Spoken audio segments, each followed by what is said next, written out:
ذاك الناس اللي مشاو تيصليو قدام السور ديال مراكش، راه ماشي المشكله هي كيصلي ولا ما كيصليوش، المشكله هي داك الشيء دابا خلى المغاربه يتفكروا في واحد النوع ديال الصلوات كيوقع فيما يسمى اسرائيل في القدس الشريف في السور ديال الحرم من واحد الجهه، فخلى الناس يديروا واحد المقارنه بين هذه الصلاه وديك الصلاه، وما عجبهمش الحال وقالوا هذا استفزاز، وهذا الاستفزاز هذا صعيب، وشنو بغاو هاد الناس في المستقبل؟ راه على طارت المغاربه، اما اليهود يصليو تما ولا يصليو في البيعه ديالهم ولا زعما هذه القضيه ماشي مشكله، ولكن المشكله الكبيره هي ذاك الاستفزاز، وحنا هذا الاستفزاز ضده.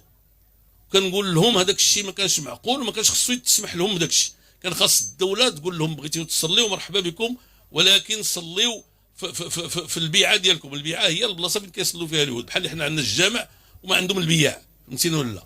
وعند النصارى الكنائس.